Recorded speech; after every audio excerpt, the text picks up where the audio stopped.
अतीत को छोड़ो, वर्तमान को पकड़ाए और भविष्य से स्वयं को जोड़ो। बड़े काम के हैं समय के लिए ये 3 सूत्र। वर्तमान को 2 ही लोग जीते हैं, योगी या भोगी। कालखंड में यदि समय के टुकड़े करें तो सबसे बारीक है वर्तमान। इसीलिए वर्तमान को समझ लें तो योग और न समझें तो भोग।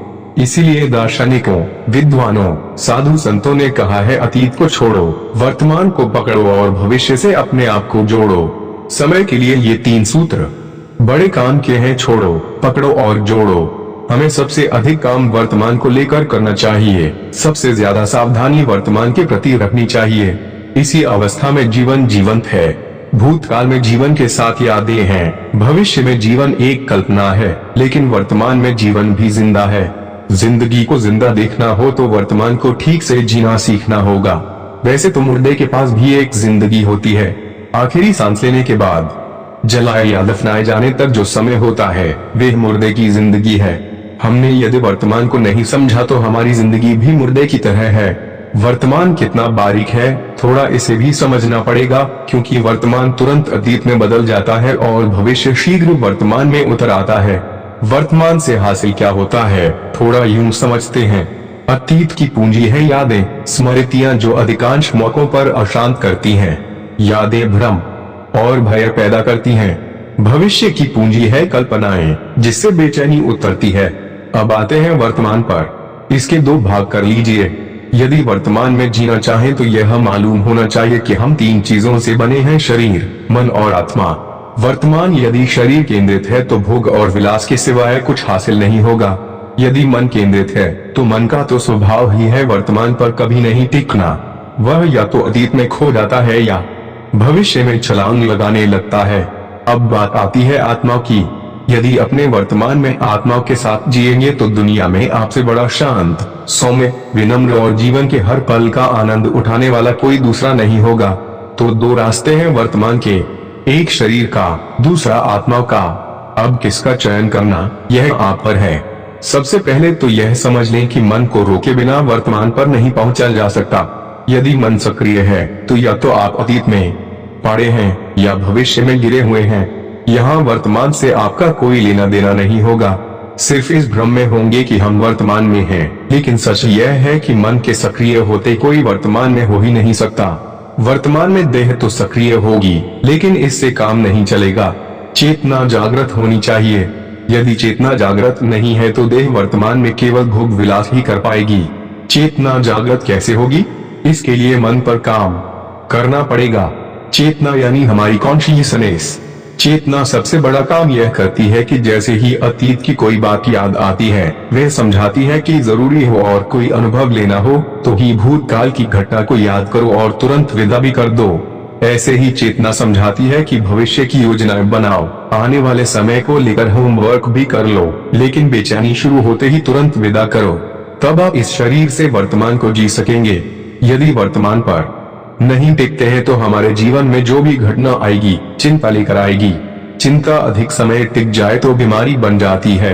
कई लोगों का तो स्वभाव ही हो जाता है छोटी छोटी बातों पर चिंता पालना, बेचैन रहना। जीवन में यदि चिंता का कोई मामला आए तो या तो हम किसी पर थोप देते हैं या किसी की मदद लेते हैं या उसे किसी से बांट लेते हैं। यदि ये 3 काम नहीं किए तो चिंता बढ़ेगी ही। भूत व भविष्य पर टिकने का प्रसाद ही चिंता और बेचैनी है। फिर उसका अगला कदम कुंठा है। तो चिंता को निपटाने के 2 तरीके हैं, एक बुद्धि से, दूसरा मन से। बुद्धि आपको वर्तमान पर टिकाएगी और कहेगी रुको, कोई निदान निकालते हैं। मन कहेगा चलो कुछ पिछला सोचते हैं, कुछ आगे चलते हैं, और आप परेशान हो जाएंगे। इसलिए वर्तमान के 3 सूत्र पकड़कर चलिए। पहला करो, दूसरा सीखो और तीसरा भोगो। 1.1 करो। वर्तमान का यदि सामान्य रूप देखना हो तो एक शब्द प्रयोग करिए आज। यह वर्तमान का सबसे बड़ा रूप है। यूं तो वर्तमान बहुत बारीक है, पकड़ में नहीं आएगा, क्योंकि जब तक उसे समझ पाए वह भूत हो जाता है और जब तक उस पर कुछ कर पाए भविष्य वर्तमान बन जाता है। इसलिए थोड़ा आज को समझें। आज जिसे अंग्रेजी में टुडे कहते हैं, वर्तमान का फैला हुआ आसान रूप है। हम साधारण मनुष्यों के लिए वर्तमान का सही स्वरूप आज है। इस आज में हमारे पास 24 घंटे भी हो सकते हैं और 12 भी। अपनी अपनी सुविधा से तय कर लें और उन्हें अपना वर्तमान मान लें। जिंदगी थोड़ी आसान हो जाएगी। आज को और अच्छे तरीके से समझना हो तो श्री राम के वनवास में चलना होगा। मान लो हमारे पास आज में 24 घंटे हैं तो राम जी के पास 14 वर्ष थे। पूरे 14 बिलियन रुपए की अवधि को उन्होंने आज जैसा मानना था और उस आज को इतने अच्छे से जिया कि फिर राजा बने, राम राज्य स्थापित हो गया। तो करो का अर्थ यह हुआ कि जो भी करना हो आज को समझकर आज में ही कर लो। अपने टुडे को बहुत परफेक्ट रखो। इसे सीधे सीधे यूं कहें कि जो भी करना है आज कर डालो। बस यहाँ दो बातें याद रखिएगा, वे करने लायक हो और फलदायक हो। 1.2 सीखो। वर्तमान में जैसे करो का महत्व है वैसे ही सीखो भी महत्वपूर्ण है। हर घड़ी हर कदम पर हर काम में कुछ न कुछ सीखना मिल रहा होता है। हमें इतना जागृत रहना चाहिए कि सीखने की वृत्ति ऐसी हो कि हर बात से कुछ सीख लेंगे। सीखयुक्त जीवन भयमुक्त होता है। चूंकि भविष्य मनुष्य को डराता है तो भयमुक्त होने की तैयारी वर्तमान में ही करनी पड़ेगी। इसलिए सीखो कि भयमुक्त कैसे रहा जाए। वर्तमान की सबसे बड़ी सीख होनी चाहिए कि डरेंगे कभी नहीं, जो होगा निपट लेंगे। 1.3 भोगो। वर्तमान में देह बिना भोगे रहेगी नहीं, कुछ न कुछ भोगना ही है उसे। दुनिया में भोगने के लिए एक सबसे बड़ा प्यारा तत्व है प्रकृति से मिला रुपए। इसे पंचरस भी कहा जा सकता है। पृथ्वी, जल, वायु, अग्नि और आकाश, ये जो पंच तत्व हैं, इनके रुपए को वर्तमान में भोगना है और शरीर को इनसे जोड़ना है। इसका एक नाम या रूप स्वास्थ्य भी है। जो स्वस्थ है समझकर चलिए उसने वर्तमान को अच्छे से जिया। बीमारी का संबंध न तो हमारे अतीत से है न ही भविष्य से। यह सबसे अधिक प्रभाव हमारे वर्तमान पर डालती है।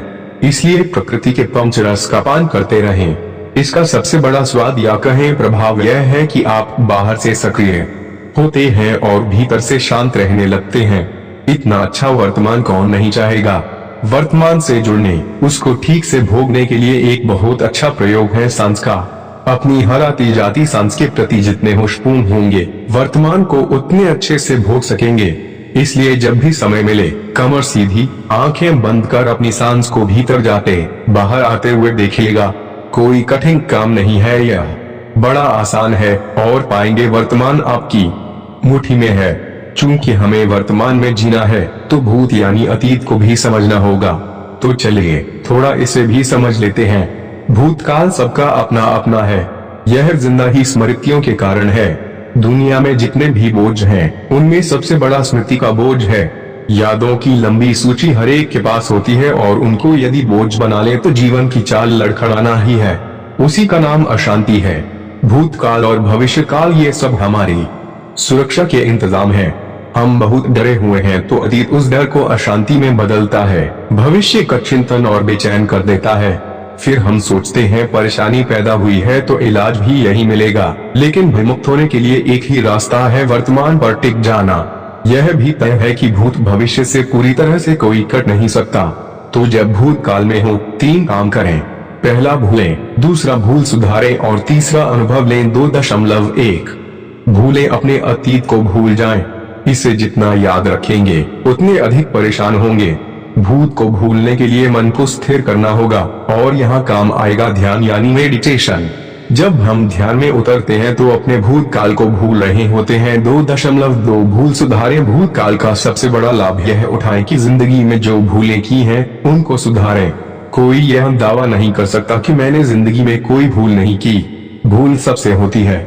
जो भूलें हुई है वे एक स्टॉक बनकर भूतकाल में चली गई। जैसे बैंकों में लॉकर होते हैं ऐसे ही हमारे भूतकाल में अलग अलग क्षेत्र की गलतियों के खाने बने हुए हैं। परिवार, निजी जीवन, व्यापार व्यवसाय में या समाज के प्रति गलती की है तो उन भूल या गलतियों को वर्तमान में सुधारते चलिए। 2.3 अनुभव लें। भूतकाल से यदि कुछ लिया जा सकता है तो वे है अनुभव। ध्यान रखिएगा, सिर्फ अनुभव ही लेना है, यादें नहीं। स्मृति और अनुभव में अंतर है। जैसे किसी व्यक्ति की जान जा रही हो तो उसका शरीर बड़ा निरीह मजबूर हो जाएगा। स्मृतियां ऐसे ही शरीर की तरह हैं और उनके भीतर जो सांसें हैं वे अनुभव की तरह हैं। अपने अनुभव पर काम करिए। हर स्मृति में से कोई अच्छा सा अनुभव निकाल लीजिए। यहाँ लोग गलती करते हैं, अनुभव ढूंढने की जगह स्मृतियों में खो जाते हैं। इसलिए भूतकाल को भूलना ही भूतकाल की समझ है और भूतकाल की समझ ही वर्तमान को स्वस्थ व ताजा बनाएगी। हमने वर्तमान को समझा, भूत को जाना। चलिए थोड़ा भविष्य को भी टटोल लेते हैं। प्रकृति में मनुष्य ही ऐसा है जो भविष्य को देख सकता है, उसे वर्तमान में बदलने से पहले संवार सकता है। यूं तो मनुष्य और पशु में बहुत फर्क है, लेकिन पशु के पास भविष्य की कोई समझ नहीं है। इसीलिए पशुओं को तिरक कहते हैं। यानी पशु का सिर, हृदय, पेट और इंद्रियां धरती के समानांतर होती हैं और इसीलिए वे 4 पैरों से चलता है। मनुष्य 2 पैर से चलता है, इसलिए उसका सिर, हृदय, पेट और इंद्रियां क्रम से ऊपर से नीचे होती हैं और इसीलिए उसके पास संभावना है कि वह अपनी जीवन ऊर्जा को नीचे से ऊपर उठा सकता है। जैसे जैसे जीवन ऊर्जा ऊपर उठती है और उठते उठते दोनों भौहों के बीच आज्ञा चक्र पर आती है कि हम भविष्य दृष्टा हो जाते हैं। यहाँ से हम अपने भविष्य को बहुत अच्छे से देख सकते हैं। तो भविष्य के प्रति भी 3 काम करने होंगे। पहला दूरदर्शिता, दूसरा सावधानी और तीसरा योजनाबद्धता। 3.1 दूरदर्शिता, दूरदर्शी होने के लिए जब भी समय मिले पूरा ध्यान दोनों भौहों के बीच केंद्रित कर भीतर देखेगा। योग की भाषा में इसे आज्ञा चक्र कहा गया है और सामान्य भाषा में तीसरा नेत्र। जब 2 आंखें बंद कर ध्यान में उतरते हैं तो यह तीसरी आंख जागृत हो जाती है और इससे आप भविष्य में झांक सकते हैं। इसी को दूरदर्शिता कहते हैं। दूरदर्शिता का दूसरा अर्थ है अपने सपनों में से सच को निचोड़ लेना, बदलाव पर लगातार नजर रखना। 3.2 सावधानी, भविष्य के प्रति सबसे बड़ी सावधानी तो यह रखना है कि हमारा भविष्य भूत और वर्तमान से हमेशा ऊंचा ग्राफ लिए हो। यानी आने वाला कल जो कि कुछ समय बाद हमारा आज बन जाएगा, इसके ग्राफ में हमेशा ऊंचाई हो। सीधी सी बात है, हर आने वाला कल आज से ऊंचा होना चाहिए। इसको लेकर बहुत सावधान रहिए। 3 योजनाबद्धता, अपने भविष्य के प्रति प्लानिंग। 1 इमेजिनेशन, बहुत योजनाबद्ध ढंग से करिए। दुनिया में सबसे योजनाबद्ध होने का ढंग ही योग है। योग का धर्म से कोई लेना देना नहीं है, इसका संबंध जीवन और उसकी शांति से है। जितना योग ध्यान आज करेंगे, आने वाले कल पर उतनी ही अच्छी पकड़ हो जाएगी। तो अतीत से कटना, भविष्य से जुड़ना वर्तमान के लिए आनंद जैसा है, बशर्ते इस बात की समझ विकसित हो जाए कि करना कैसे है। जैसे जैसे मनुष्य की उम्र बढ़ती है, वह पूरी ताकत से या तो अपने अतीत से चिपक जाता है या भविष्य के अज्ञात भय में डूब जाता है। बच्चे के लिए न तो अतीत का महत्व होता है न भविष्य का, बस उसके वर्तमान में धीरे धीरे अतीत प्रवेश कर रहा होता है। एक बच्चा भविष्य को लेकर बहुत अधिक जागरूक नहीं होता, लेकिन जवानी आते आते अतीत अपना काम कर चुका होता है और भविष्य उसके लिए चुनौती बन जाती है। इसलिए जवानी वर्तमान को जीने लगती है। बूढ़ों के साथ दिक्कत यह है कि पीछे का छूटता नहीं, आगे का डराता है, तो उनका भी आज यानी वर्तमान बिगड़ने लगता है। इसीलिए हमने देखा है कि जीवन भर दृढ़ निष्ठावान, विद्वान और धार्मिक रहे लोग बुढ़ापे में आंसू बहाते मिलते हैं। अच्छे समझदार युवा वर्तमान में डिप्रेशन में डूब जाते हैं और बचपन चिड़चिड़ा होकर झलाहट में उतर गया है। इसलिए उम्र के इन तीनों पड़ाव को यह समझना होगा कि यदि वर्तमान संवारना है तो आत्मा को अनुभूत करने का अभ्यास करते रहिए। हम केवल शरीर नहीं हैं, सिर्फ मन से भी संचालित नहीं हैं। हम आत्मा हैं। सुनने में बात कठिन लगती है, करने में बड़ी आसान